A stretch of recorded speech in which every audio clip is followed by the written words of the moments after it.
Hi, everybody. I'm Audrey Moore with Audrey Helps Actors, and this is episode number 36, picking up a series from Netflix. That's what I want for you.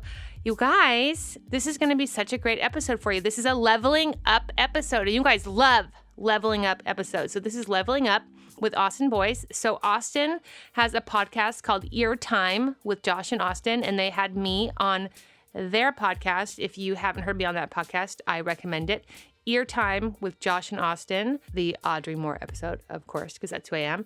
And we talk a lot about our careers and leveling up. And so I told her, come back and you can be on my podcast. So that's what we did.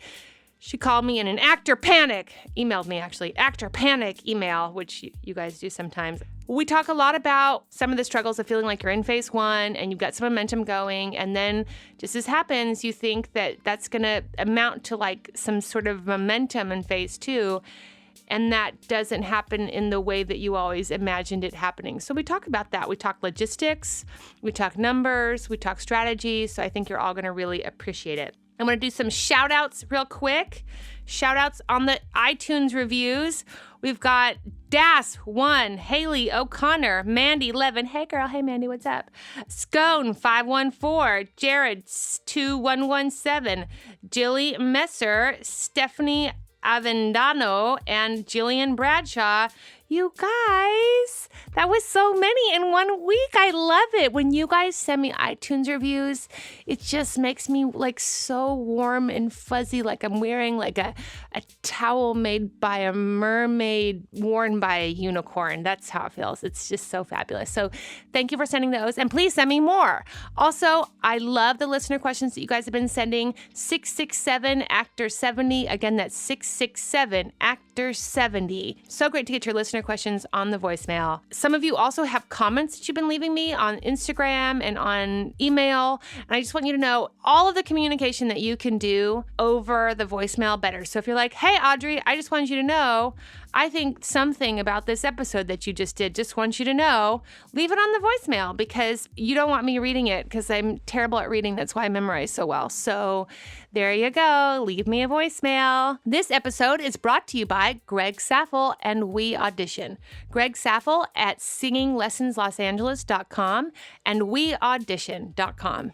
All right, you guys. I hope you're on your way to an audition. And so many of you booked it. I got so many emails and Instagram messages saying, hey, Audrey, you said, I hope you're on your way to an audition and book it. And then I did. I booked it. So yay. Yay, yay, yay, yay, yay. Congrats, you guys. I hope you're on your way to an audition. And then I hope you book it. And then you tell me about it. Okay, good. Audrey helps actors because they don't know anything. Hi, everybody. I'm Audrey Moore with Audrey Helps Actors. And today we have Austin Boyce. Yay! You're here. So good to be here. So glad to have you. I had intended on having you back for season 3 in general. So Then you reached out to me. So I'm really interested to see what Austin brings to me today, you guys, because she sent me the email that was like, hey, like, what's going on? You around? Like, I'd love to chat. And I was particularly concerned / intrigued because you were like, it can be even just like over a phone call. And I feel like when somebody like needs to call me, you sensed that. When they're like, when they need to talk to me so much, they're like, I'll just call you while you're on your way to an audition. That's when I'm like,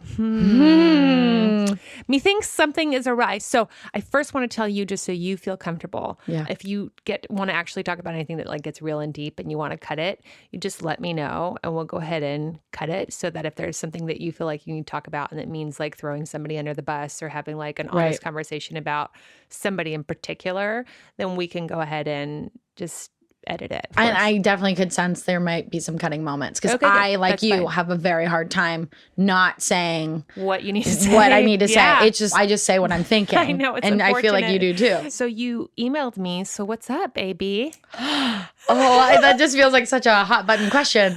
Good things and hard things. And hard things. Okay. I think. Where do you want to start? Where do I want to start? let's give everyone a little bit before we go into it about who you are, how we know each other, and like where you are in this business. So she is doing a lot of the improv and comedy scene, but and writing and sketch and all that sort of stuff. And you moved straight out here when you were 18. Right. Been here for some years, and you started a podcast called Ear Time with Josh and Austin, and you had me on that podcast maybe like 6 or 8 months ago. Was it really 6 months ago? It was a while ago, yeah. Wow. It was a minute, yeah. Yeah. Oh, probably like February. Yeah, I think like February, right? Yeah, and we talk about on that episode of like that podcast came from having a life, using my voice, feeling frustrated as an artist, which you talk about. I mean, so many people come on and talk about the highs and lows. And so that was beautiful because then I came onto your podcast and started listening. And that I feel like with so many people, it's so funny how many people are like, I met Audrey, or like, I listen to Audrey. And like, I love having that connection. Yeah. And I feel like actors now feel like just like so amped. Like that's nice. There's something we can be doing. Yes. There's answers. It's not so confusing. It's not murky. Yeah. Yeah. I mean, there's always gonna be like new levels, new devils. Sure, right. And I feel like that's what I'm dealing with right now. Right. And so tell everyone about your representation. Are you SAG? How many auditions are you getting a year? Commercials, voiceover? Yes. I recently cleaned house and dropped my LA representation. Okay. I'm represented in New Mexico with Presley Talent and SCW in Atlanta. Love them both. Tina says she loves you at Presley, by the way. Tina. Say hi. And I've been going out. I signed with DPN for voiceover. So that has been a godsend. I'm going out probably 5 or 6 times a week. But VO is so saturated. I just, I remember the meeting. She was like, if you book 1 in 50, I'll be happy. And I was like, whoa, those are crazy odds. And then you start going out and you're like, oh, she's for real. Like you're going out a lot. So that's been a blessing. Okay. Theatrically, now that I've dropped my LA representation, I probably go out slim. Yeah. In Atlanta, I'll be lucky for like 2 self-tapes a month. Okay. Yeah. I did just book and work on American Housewife. Through Atlanta. Yeah. Okay. Which that obviously is here. That's ABC. That's an LA office, but through Atlanta. Are they shooting in Atlanta, American Housewife? No, it's at CBS. Interesting. So it's, and I had been in for that office like 7 times. So your Atlanta agent got you an audition in Los Angeles. Right. And so it wasn't a self-tape, or it was a No, it was in person with Brett and Colin. Great. And that, I know Brett. So it was kind of like one of those things where you earn the trust, I feel like. You just got to do your reps. It's a relationship. Yeah. And so I got to work on American Housewife, and it's so funny feeling like, and I just wonder how many actors relate to this, booking a show and feeling like all these expectations and then being like, oh, I have no representation here and nobody wants to take a meeting. Right. And it's really interesting being in that. But I was listening again to our episode and there are trends and there are things. I was like, maybe my branding isn't what somebody wants right now. I have such good news for you about the agent thing. Okay, great. This is like I'm hearing this from everyone, and there's a legitimate thing that's going on. And the actors, we're going to start calling them our actor dragons. So the dragons, I know, because I want to be Khaleesi, the mother of actor dragons. Hey, all right, really? Sister, let's hear it. What is that? It's just my little Game of Thrones obsession. So, there's so many actors out there that are coming to me and are really concerned about the agent situation. And I mean, I have people with series, right, and great agents, guests, sure. And no agents. Oh, like they won't get can't meetings. Get a meeting. That happened to my really good friend just recently. Get a meeting. It's crazy. And so I have been, since the podcast, it's been a really good tool for me. I am able to connect with reps of all levels and all kinds, managers and agents, and be able to talk to them about the business, not as an actor, but as this podcast person. And I have obviously enough information about the business that I can have a really informed and intelligent conversation with them. So I'm not like some kid who's like, tell me about how does anyone get an agent? They trust you. Yeah. Right. And we have like a real in-depth conversation. So what's been happening is the top tier agencies are taking about 85% of the work right now. 85. That's the guesstimate. legitimate 85% of the board. And they're being sued by the smaller agencies. And so far, the smaller agencies are losing all the lawsuits. Because there's not really a legal leg for them to stand on, apparently, because it's not against the law for them to take all the work. To have an agency. And if you rep the director and then you rep the writer, then why wouldn't you also then cast all of your actors? I had that thought. Like, if you're Of course you would, right? Right.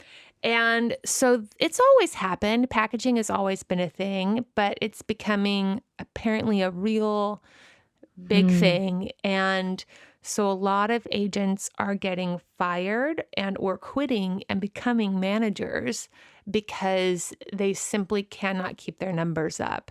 So there's a few systems that happen when it comes to being an agent.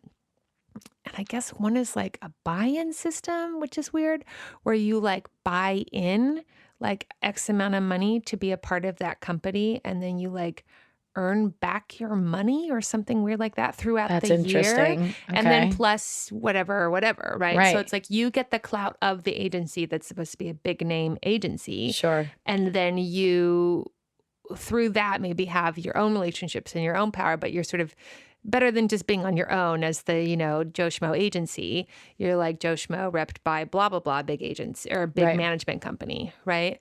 And so you can buy in like that. But also they have legitimate quotas that they have to hit. And if they don't hit them, they do get fired. At these bigger or at all any? Of them. Yeah. All of them. I mean, and the only one that's not true is these smaller ones where they're paying their own rent. They're really their own independent company, right? And it's like one guy. And those guys are also really hard because I can't tell you the number of people in the last like few months who've told me that their agents have been stealing from them. And they don't know that they're telling me that their agents have been stealing from them, but they're like, Audrey, what can I do? Like, it's been 4 months and I haven't gotten my checks from the blah, blah, blah jobs. And I'm like, did you call the payroll company to see if the checks had gone out? And they're like, yeah, they've definitely gone out. And they went to my agent. And I'm like, okay, well, your agent is sitting on your checks to pay their rent and their bills. And that's stealing, and they're stealing your money. Illegal. And you should go get your money. Yeah. It happens all the time. And then agencies collapse. Good agencies will collapse. And then I have actor friends who've lost 15 grand, because their checks just stop coming to them. And they've all gone confront like a rep? Like, do they, say well, anything? what can you do? The thing about it is like, then all they have to do really is, you can go after them for that money, but like, good luck, you know? So it's a really hard thing. But my point being, they have quotas to hit. And it seems that right now in particular, it's a really hard time for them to hit their quotas, which has nothing to do with you and your trend and your casting and your talent. It has everything to do with you're not at the top tier agencies. Right. And they're trying to compete against a group that is taking the work. I also want to talk to you about this feeling that you have of like, I've got these CoStars now, so now I can blah, blah, blah, right? Maybe not necessarily like shoot high. No, I understand. But like you thought you would get to the next level and be welcomed into the next level. Maybe, yeah. So let me talk to you a little bit about what happens with that. I Okay. went to a manager like casting director panel thing. It was very interesting. And one of the casting directors, she said, now when you're calling to pitch me your client and you're like, my client just got off of a series or my client is a series regular. Well, everyone has a series now. So what do you got? Oh, whoa. Which is real. Yeah. And I was like, oh, fuck. And so it's like, if you're getting, you see what I'm saying? Oh my goodness. The bar is raised on a whole new level. And so like, if you're having this advice that people are telling you of like, just when you first get your first couple of CoStars, then you're in, and those are the hardest ones to get, and blah, blah, blah. But that's maybe advice like from 5 years ago, which is not long ago. Right. And so you're carrying this advice around from like 5 years ago, and you've had that mantra for like 4 or 5 years of just like, book a couple. Just get a couple CoStars. Yeah. You just need to get a couple CoStars. But meanwhile, while you're booking your couple CoStars, television blows up. Right. Apple gets into the game. YouTube gets into the game. Facebook gets in the game. Crackle. Crackle. Go 90 something. Like there's weird channels. I don't know what They're coming they everywhere. are. They're Yeah. coming out of everywhere. So everyone's getting a series, and a lot of people are getting a series that are really great. Mm-hmm. And so it's not just about what series you get. It's like, do you have a series anyone cares about? Wow. Yeah. And so now it's like, okay, well, I've got my CoStars, but while you were getting your CoStars, other people were getting their series. Right. And those people getting their series are trying to get their guest star auditions. Yep. And this is like something that I've discovered. Having a series didn't welcome me into the series world. It welcomed me into the guest star world. Interesting. And good to know. Right? Wow. Because you were probably maybe thinking, I did. series, series, another yeah, one. I got a series and I'll just go get another one and blah, blah, blah. But it's like, no. Now it legitimizes me to be going out and auditioning for and booking guest stars, which is great. Right. I want to say, You're not like, complaining. I get love that. And Yeah. like being in the guest star world, I love a lot about the guest star world. And I look forward to my next series. I really Right. do. But I remember having a friend who went in to see her agent after she had booked like her 2 co-stars. Because for you, it feels like you've just climbed the biggest mountain of your life. Like when you get Yeah. those 2 co-stars, it feels like I did it. Kind of, but there Yeah. was an immediate like, Yeah. oh fuck. Oh, Are we allowed to swear? Yeah. Yeah, Yeah. of You course. swear on I'm this super podcast. explicit on this podcast. There was, but I'm not going to lie. There was like this itching of like, oh no, where's the next one? Or like, Yeah, how am I see? going to? So there was like this is the moment, like, wow, did somebody it. wanted me and I was on a show. Right. And then not knowing now what we're talking about, like now you're in the guest star world. Right. Now knowing like I have to probably go book 3 more. And that's Maybe. really, or But also, who knows? like, you just don't know. You honestly don't have control over that. Yeah, I mean, because right. you may get, like, you're getting quality auditions for some interesting things. I looked at your stats. So your spreadsheet, it has some really great opportunities on there, which is really exciting. And you could have booked them. Right. I mean, you just don't know. Like, Oh, I know. when I auditioned for Godless, I had no expectation I was so... like had no expectation I would ever book that they kept calling to check on my availability. The production did. And so my agents were then calling my managers, not me, Right. to make sure that I was available. My manager was then telling me.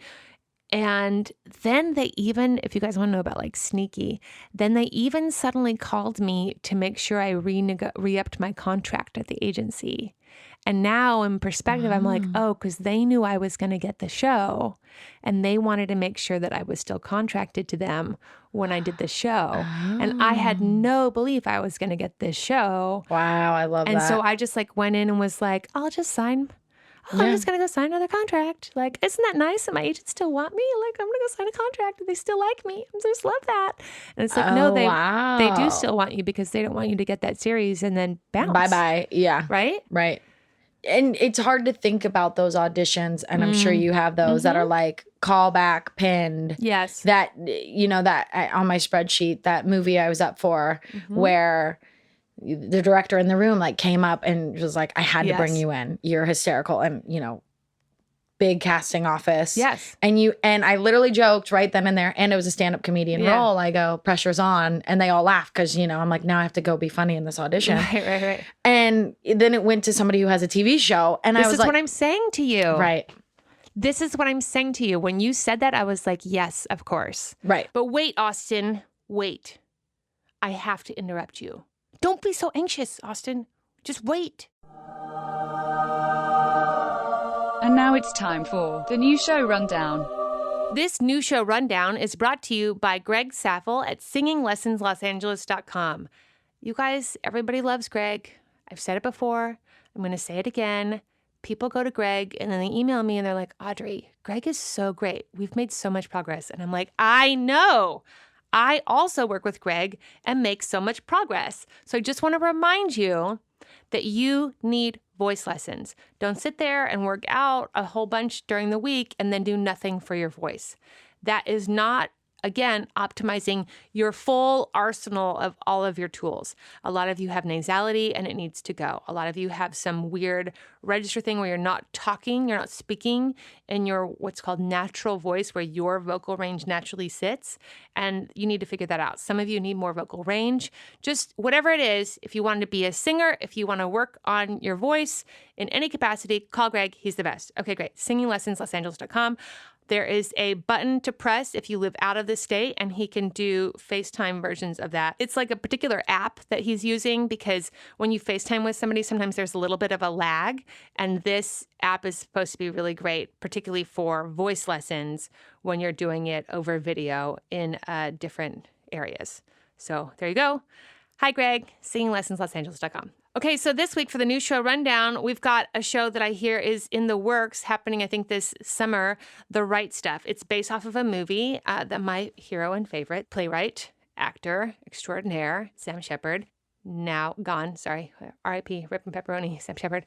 It's a really great movie. If you haven't seen it, it's a movie, I think, from the 80s, and it's really wonderful. And it's about the founding of the astronauts. So they were all these like pilots in the Navy and pilots just around and about. And they were in this race basically to be the first, the second, the third, the fourth person up into outer space, which is really fun. And then in addition to, they're all the wives of all of these spacemen, we'll say. And so everyone gets a good role. I don't think they know where they're shooting yet, so everyone listen up. And I believe the casting directors are Adino Schiff is what I hear, so that's pretty great. If you have relationships with them, if you think that that's interesting to you, see if you can find the script somewhere, see if you can research it. I'm excited about the project. I'm going to try and get in on that, and good luck. Book it. And now back to your regularly scheduled program. So tell me more, AB. What else is that? So with the rep thing, I guess, What do you do now? Yeah, because, and I just imagine as anyone listening to this conversation, that would be the question. Like, what do you do now? Right. Making content. Got it. Yeah. Having your brands, headshots, materials aligned. Got it. And, like you said, you're like, oh, you're totally reppable. And I know that. Mm-hmm. And even that, like, super straightforward, I can't even do her accent anymore. Yeah. She was like, she's like, Emma Stone, adorable. I love it. Uh-huh. I can't get you on a series, you know? And it was like, well, I wasn't coming in here thinking like, tomorrow you're going to. This is what I'm telling people, that when you meet a rep, you need to go in like, I can give you a series tomorrow. Yeah. Not I can give you CoStars, not I can give you guest stars, but like they need to pay their bills. Just what she said. Right. Ask yourself. She was very honest. Well, and just ask yourself, what kind of person sells actors for a living? Right. Right. That's what they do. They're salesmen, but they sell actors. So who does that? I know that just like a car salesman, just like a knife salesman, like whatever it is, like they get commission. They make their living off of commissions, just like if you go to a mattress store or any of that. And so if they don't sell the mattresses, they don't get the money. Right. And so you can't be a mattress that is like, I hope that a couple people will buy me this year. Right. That's not the mattress they want in the store. Right. They want the mattress that like everyone is buying. Right. And they want access to it. Right. And she was very open about that. Yeah. She's like, her thing was like, I don't do well with females in their 20s. Oh, that was her main thing. And so I was like, well, good. You're already telling me right now we wouldn't be a great fit. Like, and so like, did she tell you like, what were you doing there then? Were you that like, was well, through what a am I referral. doing? I see. You know, so, and it was very clear. She took the meeting and she does have people in their 20s on her roster, a female specifically. And she has the range, series regulars on really big shows, guest stars. And then, yes, a lot of people just kind of in their 20s, not doing anything. Yeah, right. So she was really honest. And if anything, I took it as like informal. And she was like, at the end of it, she's like, I want to put you on tape for something's casting right now. If it's really good, I'll send it to casting. Yeah. And then I'm follow-up queen. Yeah, I know you you're are. on top of your shit. And crickets. Yeah. But then she replied and called me the wrong name. Yeah. And I was like, I'm not going to get, I know some actors would be like, no. But I was just like, okay, this woman is very much a shark and very much can get things done. So I'll let it go. But then it was just like, I shouldn't have to beg because she was like, listen, casting wants what they can't have. Like I had this 19-year-old gorgeous guy test for this huge show, which she did get.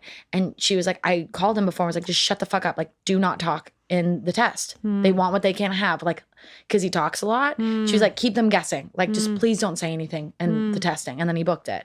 And so I could tell because she was like, you came in here and you're talking really fast and you were talking. And then as soon as you watch me sit down and be cool, you know how to read a room. And I need an actor who knows how to read a room. Like you read me and you adjusted and now you and I was like, she's like, you clearly do well in a room. And I realized that I was like, I do, how actors like, get me in the room, I'll book. Yeah, right. I do know as far as reps, like the right one will click and they'll be like, this girl's great. Yeah. And it just feels like this. Now I'm learning a lot of things going on in the rep world. Right. This really frustrating. Yeah. I do know I click with people and they get me in the room, but it's hard to get in that room right now. I think my experience is just what you were saying about new levels, new devils. Yeah. It's always hard to get in the next room. Yeah. And that's okay. It's motivating. But also like you don't play the video game so you can just win the video game. Right. You play the video game because it's fun and obsessive and cool to talk about with other people, like about this video game and like, where are you at? Oh, you discovered that? Oh, cool. And then you get to this another level and then you're like, oh yeah. And then you go online and you like research about it and you like figure it out and then you watch other people play the video game. And it's like this world that you enter and the world is fun. Yes. Yeah. But beating the video game, then kind of you're done with the game. Yeah, right. And you move on to another game. Yeah, you're right. Do you see what I'm saying? Yeah, that's a really good metaphor. Right? Yeah. So it's like you're playing the game. I am playing the game. And I'm not enjoying it and I need to. Well, that's always the thing though. And that's okay because sometimes, you play the video game and you're mad at it. Yeah. And you're like, oh, this level and I can't. And I just keep dying at this thing and I don't know how. And then you do exactly that. You go online, you research how other people don't get killed by that thing. And then you talk to some people and then you watch some things like, oh, if they do that, so it's that. And then you work on it and then you get to that next level. Right? You get to the next place. You go like 15 seconds further into that level of that video game. But that's what you're doing. So you have to just continue to remind yourself that this is the fun part. Right. Figuring out how you're going to get up the level is the fun part. Yeah. And then once you get up that level, you don't care about that level that you were just at. Yeah, you're like on to the next one. You're on to the next level. And I just watched A Star Is Born. Have you seen it? No, but I'm so excited about it. Oh, you have to go. Listen, I know I'm going to love it, so I'm kind of a little nervous about seeing it. So I'm like obsessed. Mark and I went and saw it, and now I'm just obsessed. Right. And in every Lady Gaga interview, she talks about how there were 100 people in the room, testing. I don't know really the process of A Star Is Born, but like 99 didn't want her and Bradley Cooper did. And I get that it's Lady Gaga and I'm not Lady Gaga, but she's really in her press tour really talking about like, you just need that one person. And then you were like, Abby. Yes. And I'm not saying one person is like no, but it can really be that. Like I have friends who've had careers because one casting director just knew them, loved them, and knew what to do with them. And then they went from series to series to series. That's amazing. And it's because that one casting director saw them, saw that what they could do, and then utilized them. Yeah. And you can't know where that's going to go. So it's like, your question is like, what do you do now? Right? Like, so now what? Right? And I kind of go like, now what? Go girl. Yeah, now what? Find out. Yeah. Because the hardest thing for somebody like you who's an overachiever like me to hear is you're working properly. Yeah. And that's all you can do. It's never enough to me, No, it's never enough to anybody. Yeah, no, I know. But it's certainly never enough to people like you and I. You're like, I mean, that's what I'm saying. I had this week and I was like, I just don't know that I'm pushing myself hard enough. But hearing you say that is like, okay, I will never fully be satisfied, which isn't a bad thing. I had that with watching Oprah interview Bette Midler. She was like, I don't feel like I'm successful. Wow. And I remember thinking like, well, cool. So if Bette doesn't, then we can all just relax because it's just not going to be a thing that we ever feel like we're successful. And you just have to remember that a little bit, and both are part of it. It's hard too, because it's like you want to really feel like, I won. As soon as you feel like, I won, I'm a winner, then you're like, nobody cares. Yeah. Nobody cares. And then you'll have a level of people below you who are like, but you're winning. And then you'll have a level of people at where you're at who are like, I know, isn't it crazy that nobody cares? And then you have a level of people ahead of you who are like, you're doing well. So yeah, what to do next? I think what you're doing, if you think you're not working properly, that's incorrect. Are you doing workshops? Yeah. Casting workshops? Yes. Great. Yeah, I want you in those. And are you performing live right now? No. Yeah, I think you have to perform live right now. Because the casting director workshops are still so few and far between. Right. But you're the kind of person that once people know about you, they're going to want to cast you. Like you are so unique that it's like, oh, I know what to do with you.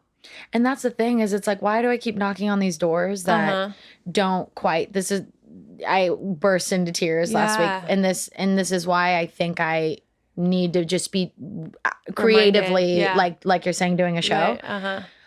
Is all these agents and managers, for whatever reasons, like I do some crazy things. I do, but that's my brand. I'm bold. I'm in your face. Listen, I'm with you. So you're not shocked when to an agent, I send you a package like you talk about on the podcast, but I do my research. It's not like some random thing. Right. And I have got responses. I literally, I'll share the response I got from one agent who I just stopped by the office and said hello. And anyway, so all this, I want to call them middlemen. They're not. Like a good rep is your team. Right. But all these people who won't respond or tell me this or that or no, we don't get you. And I reached out to somebody who was a producer on one of the shows I did. And I just said, thank you. It was such an honor. And that was it. I was like, I'm not going to ask anything or like do the actor thing where, this is the show. I was just like, thank you so much. It was an honor. He replies, amazing, several shows producer. I wasn't expecting a reply. And he goes, so glad you're enjoying the show and happy that you were on it. Just watched your reel and I liked it quite a lot. With your talent, you'll go far. I'm definitely keeping you in mind for the future. See? And I just cried and I said out loud, I needed that. I was like, I needed that today.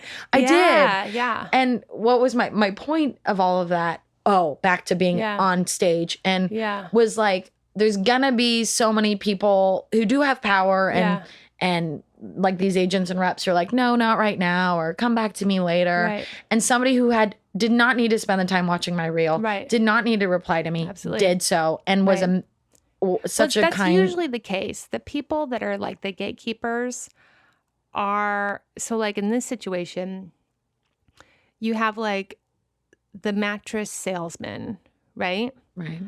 And that's the agent. And like you are the mattress. And then you have a buyer. And so the mattress salesman is worried about their rent, is worried about all the stuff the mattress salesman, so many of them are on, like, this is Hollywood, you guys, like, so many of them are on major drugs and God knows what addictions they've got going on and divorces and all kinds of crazy shit that's going on. And the person walking in doesn't know about any of that. The person buying the mattress is like, they slept on that mattress and then they're like, that was a great mattress. When I think about needing another mattress, I'm going to think about this mattress, your mattress. And then the agent is trying to decide which mattress is going to sell all the mattresses, right? Yeah. So they're coming just from a different energy. That's the difference between the seller's energy and the buyer's energy. Yeah. The buyer's always going to have a more relaxed energy because they're the ones who've got the money. They've got the power. They got the money. Yeah. And then the seller is like, please. I know. Please. Who will pay my rent with this mattress? mattress? You know? Yeah. So the really important thing about why I'm like performing in workshops and stuff like that is you need to extrovert your talent. And that's the main important thing because it's about relationships over time. Right. And being valuable. And it used to be that what would happen as like an economy, if you think of like music and talent, is people used to develop you. Think of like Right. the studio system and all of that. Like you were developed talent and they would come in and they would invest in you as a possibility over time with the idea that if they invested into enough people and enough possibilities, that some of them would be worth all of the investment. So if you invest, let's say, in 10 actors over time, 2 of them would pop and be worth the amount of time, energy, and money spent in those 10 to have those 2 pop. Right. And you don't know which 2 are going to pop, so you invest in all of them. Right. Over a long period of time. Right. That used to be the way that this economy in general used to work. And now what happens is you invest in you Right. over a long period of time. I develop You myself. develop you. Right. And nobody cares about you until you become valuable. Right. And then once you become valuable, then everybody wants a piece of you. But like the castle metaphor, right? Like 100%. they start Yep. knocking on your door. Right. Exactly. So it's part of the thing about our business setup is we're still all continuing to act like we're operating at a model that we used to operate out of. Right, we And we're don't. getting like lessons from people and just a mindset of operating in a way that used to be true not even so long ago. Right. And it's just not true anymore. And now you put the money into you, you put the time into you, you make yourself a commodity. Right. You make yourself of undeniable value. Right. And people start to take notice. And then somebody is like, oh, you draw a crowd. I'm going to invest in you now that you've invested in yourself. And it's very hard. Networking is being in enough people's faces enough of the time that then they think about you. Yeah. And they're like, oh, what about Austin? I love Austin. Bring Austin in. And then an agent is just somebody who says, what about Austin? Right. And they go, oh, yeah, I love Austin. But like, what value are you to an agent if they go, what about Austin? And they're like, I don't know Austin. I don't know her. Oh, well, I have this reel. Okay, I'll watch the reel. But they're being pitched like 500 people that day. Right. And of the 500 people, they probably know 20 of them, which is about how many they're going to call into the audition. Exactly.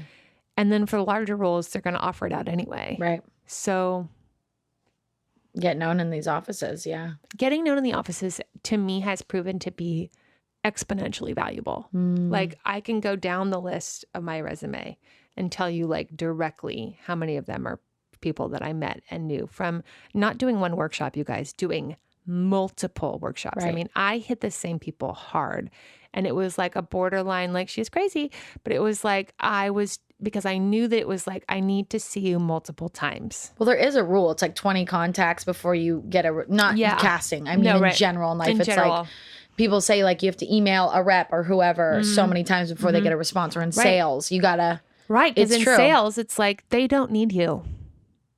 Right. They don't need you. Right. Until you make yourself such a commodity Right. that they do need you. So then how do you make yourself a commodity? And I'm telling you, you're working properly. You're going to these workshops. You're creating your own content. Postcarding. You are postcarding. Yeah. You are sending out these letters. You're being Right. genuine. You're being lovely on set. You're doing the work. And I would just say, this is like I had this conversation with Jesse this morning. You know, it's because as an artist, it's hard to remember. I said, like, it's got to be a good time. Because otherwise, what the fuck are we doing with any of it? Yeah. Like, if I wanted to be miserable and frustrated, you guys, I promise you, I would choose a profession that I could just be miserable and have benefits. And get paid. Yeah. A consistent amount. Yeah, consistently. And get Social Security, like, and get my freaking, I don't know, get my health insurance Right. definitely covered. And I Right. would, if I wanted to be in the mire of like just, just the normal day life, then I could Right. do that. So if I'm going to do this career and I'm going to choose this, then it better be a good time. Right. But you have to remind yourself. Mm-hmm. You do. You have to make sure that you remember that all of this is the fun part.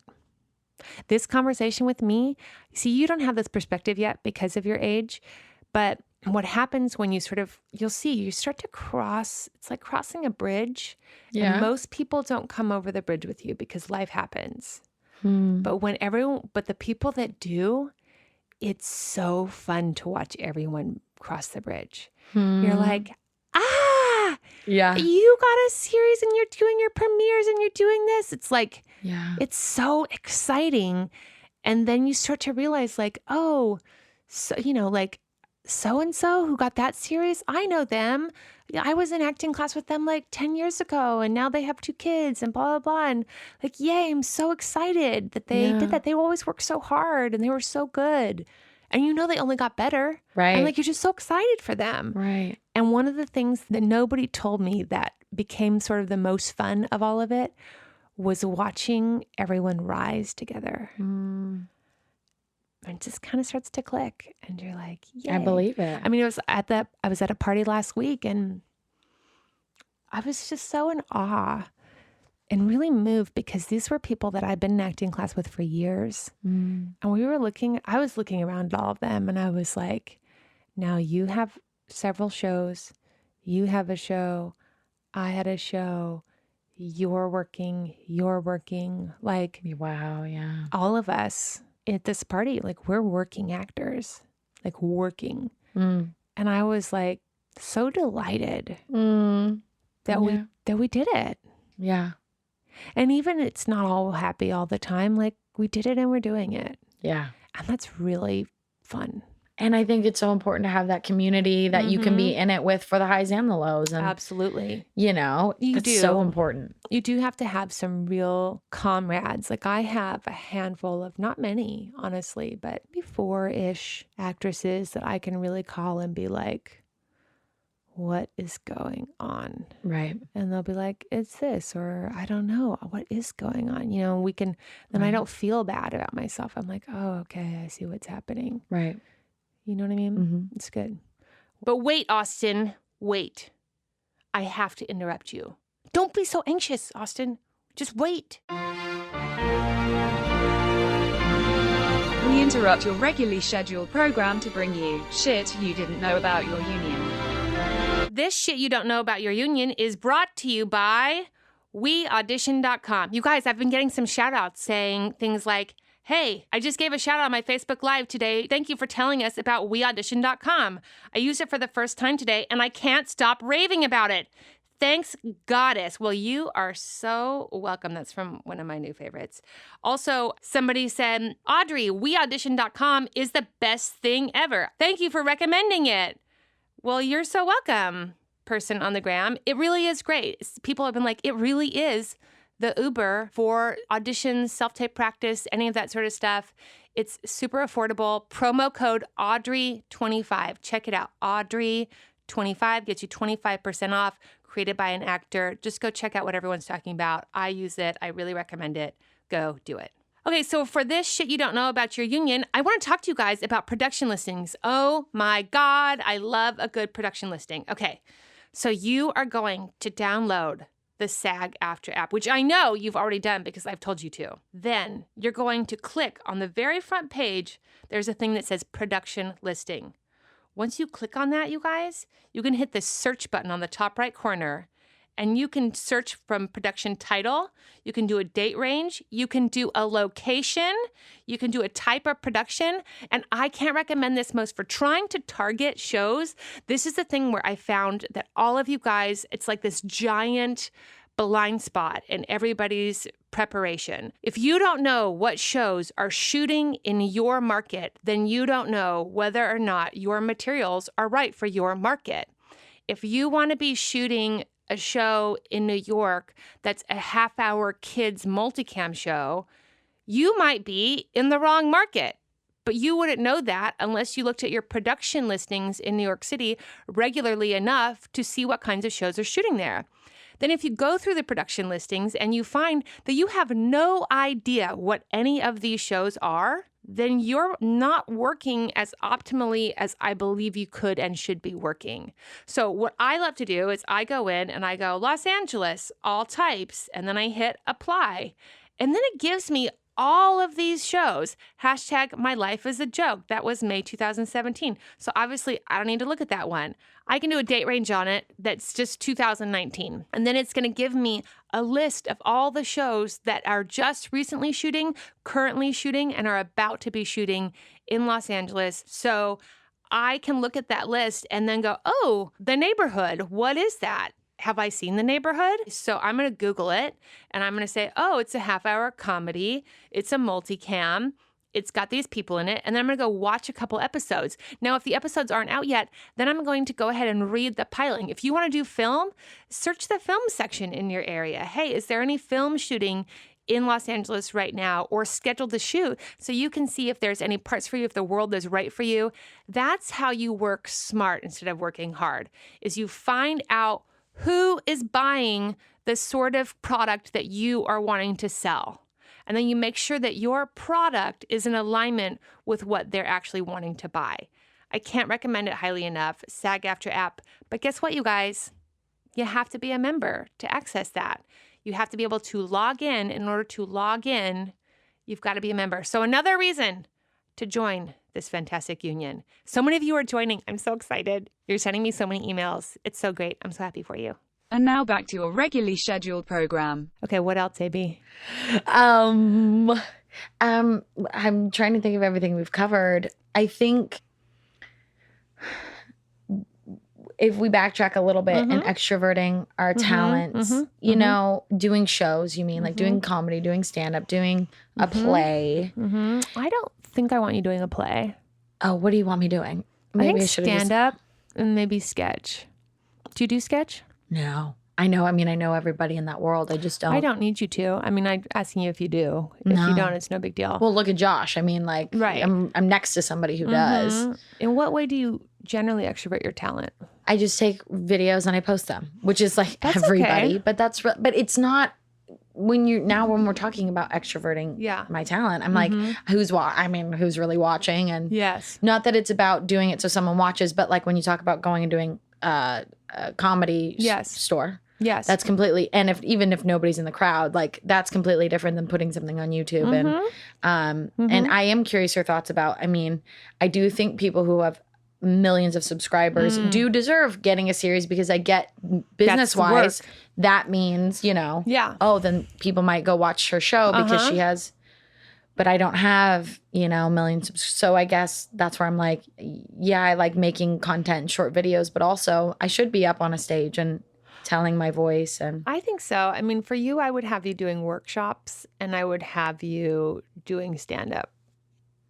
You need casting to see you. Yeah. That's all. I think you're so castable, but casting needs to see you. Yeah. And if they don't know that you exist, they'll know somebody else exists. Right. And one of the ways to, you know, they go and see comedy shows. They do. Yeah. And I do like the videos. It's hard with all that stuff because it's like you have a finite amount of resources of time, energy, and money. Right. You know? And so what we really have to go is like, what's the best use of your resources over time with the information that we have right now? Right. I do think that female comedic writers, particularly your age range, who I know are going to show up and are going to do the work and push themselves, I do think they're a real commodity. And your ability to act and tell stories and be authentic and all of that, in addition to that skill, I think makes you really valuable. But again, I don't like to push people in a direction that they don't want to go in. So if you like hate writing, like I wouldn't tell you to do writing, but stand up is a form of writing. And so, yeah, I would do that. It's hard though. It's a grind. Oh, I mean, Mark is in it, and watching it is like the only reason I've never really pushed. I've done stand up and I enjoyed it. I don't enjoy the anxiety and the vomit that you won't feel right before. Yeah, right. But I very much enjoyed it, and like it's all really just your point of view about the world. Having a strong point of view, building it. Right. But watching, not even just the competition, because doing stand-up for me wouldn't be who I'm competing. It shouldn't be. Right. But watching the people who are dedicated to it and how much time they do put into it is it's a real thing. Yeah. Because look, if we've got because I'm also fine with you not doing stand-up and just continuing to go full steam ahead with workshops. Like I did a solid, I think I really started doing I'd been doing workshops for years, but really doing them full force and like with focused intention before I really started booking, I'd say probably 2 to 3 years. Of really like intentional. Like intentional. Yeah. You know, twice a week, knowing who the casting director is, getting better at it. If I didn't get called in, figuring out why I didn't get called in, and see, because you can hear some people are getting called in from them. And so I would look and be like, well, why did you get called in? And I didn't get called in. And like, just putting it all together because you're smart, AB. So you just need to be intentional with it and say like, I'm here to build relationships over time. Yes. And one of the first people I did a workshop with ever in the first person I ever did a workshop with in Los Angeles, I'm friends with her now. Wow. And like, I'll go into an office. I went to audition for like a couple weeks ago for a really nice guest star. And I saw her and we were both like, hey, she didn't know I was coming in. I didn't know she was there. And so we were like, oh my God, Yeah, that's a great feeling. And then we went in and we did the work and they said I didn't get it because I was too tall. And that's okay. Yeah. That's fine. So, it's those relationships. Yeah. And over time, I want you to think about yourself. Like, this is what I tell a lot of women. I want you to start thinking about yourself at 34. Like, I think of AB at 34 and I'm like so excited for her. Like, what a badass. Like, she's going to be such a badass. That's and it's crazy. Like, it's over a decade. Right. Yeah. That's what I'm saying. Time. Yeah. It's a long time. But I'm glad you're so excited for her. I'm super excited for her because there's a mature woman there. And I'm really excited to find when your talent, skill, and resume start to really match your ambition, it's going to be really exciting. Yeah. Yeah. Right? Thanks for saying that. I feel that. Let's do social media plug.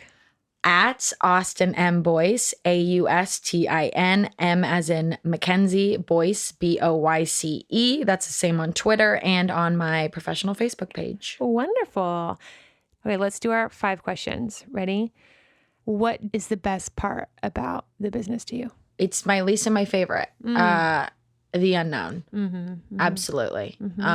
Because on any given day, things change. And like we talked about today, I could have a regular job, whether I'm happy or unhappy with it. And I could work at a desk and I could, do the norm. And that's great for some people. But I thrive in both the good days and the bad days of what's to come. And this video game we're playing. Yeah, right. So the unknown, I guess. Yeah. And what is the worst part about the business to you? Not knowing what's going to happen tomorrow. And how you do have to figure out a lot. I mean, now everybody says this podcast has been so helpful, but when you do get here, I mean, so much of it is like, figure it out. And I love that. I do really well in that kind of situation. It's almost like, to me, like a competition, and not with others. Like, you don't want to tell me what to do? I'm going to find out. But it's also the worst because you can spend so much time in, I think, time. Maybe my least favorite thing is time. Is how much time it takes? Yeah, how much time you may spend on something and it goes nowhere. But like the creator, 2002, if he would have given up, there wouldn't have been Godless. No, exactly. Right. So it's my least favorite for sure. But then amazing things can come with time. That's right. Right? What do you wish somebody had taught you or managed to get you to understand? Don't be so scared of that thing you're scared to do, because like a year later, you're going to look back and be like, yeah, why was that? Why did I? And most of the time now, I will act on things faster. Yeah, 100%. Because I'm just like, you know what? I got nothing to lose. Yeah, I love that, because I would say that's the biggest thing I find for people. I mean, that's why they stay with reps that they shouldn't be staying with for such a long time, is they are so worried. And then when they move into a new rep and they level up to somebody better, then they get all these auditions. They're always like, oh my God, is this what people have been doing the whole time? And I'm like, yeah, that was that other side. And they're like, oh my God, I can't believe I stayed with that agent like for 4 years when they got me like 3 auditions a year and I booked all 3. Like, Right. and why did I do that? You know? Awesome. Mildly interesting. Mildly Interesting is a podcast called Dr. Death. Yes. Have you heard of it? I've heard of it, yeah. I just listened to it on the plane with Mark, and it was so hard to sit through, but it's about this doctor who killed like 33 people in surgery, or like they came out of surgery and could not walk, and all they had was like a simple shoulder thing. And he basically was like going in there and like dropping like sponges or screws, and it's like a 6-episode series, and you are going to have a hard time sitting through it, but it is fascinating how it was known, and this man doesn't get stopped. I won't ruin what happens, but it's called Dr. Death. Okay, my mildly interesting. I need you guys to not get scammed. I need you to stop it. I need you to stop getting scammed. I've been hearing a lot of stories about a lot of actors whose agents are stealing from them, who are taking like classes or workshops or like career coaching, and they're spending like thousands of dollars in advance to do things. Exactly. And I just can't with you guys. I need you to ask more people before you decide to give people your money. It's very real, and people's time is valuable, and I believe in giving people payment for their valuable time. I believe in it, but that doesn't mean that you need to get scammed. And if you guys haven't listened to Josh and Austin's podcast, they did an episode about the cultiness. And, you know, I watched a documentary and I was like mildly to majorly depressed for 3 days, realizing the unfortunate similarities between show business and being in a cult. And it's real. I need you guys to like take care of yourself and take yourself seriously as a business. And if you're going to invest in something, where's the return on your investment going to be? And have other people gotten a return on their investment in that thing that they have invested in that you're being asked to invest in?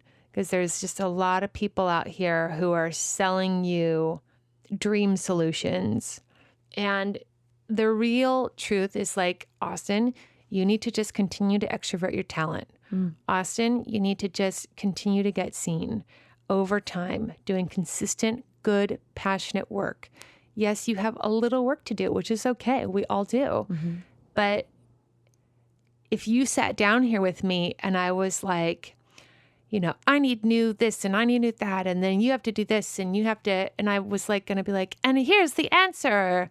Like, I would be wary of that. Anyone who's giving you too easy of an answer and then making you pay a bunch of money for more of it, I think is not being honest with you about what you're really doing. And it's hard. It's hard because you guys are so eager for answers and you just want somebody to make you feel better. It's the perfect market to it's really the perfect market for people. Exploitation. Yeah. It's built for exploitation. But I need you to have a network of people that you're all checking in with each other, and I need you to be nice to each other and help each other from not getting scammed all the time. And don't make split decisions. Think about things. Think about it. Think about the time and money and energy that you're investing. Particularly for those of you where time, energy, and money are a really scarce resource because you're working a lot. Cool. All right, we're going to end on that exciting note. All right, you guys. Austin, thank you so much for coming Thanks for having me, Audrey. You got it. You guys check out Austin all over the gram. She's got a great one. And you can listen to my podcast. Listen to her Your podcast. Time with Josh and Austin. Your Time with Josh and Austin. All right, thanks. Next week on Audrey Helps Actors, we are talking to the one, the only, the incredible, new love of my life, Laura Spencer. You guys know Laura from Lizzie Bennet Diaries, from Big Bang Theory, from Bones.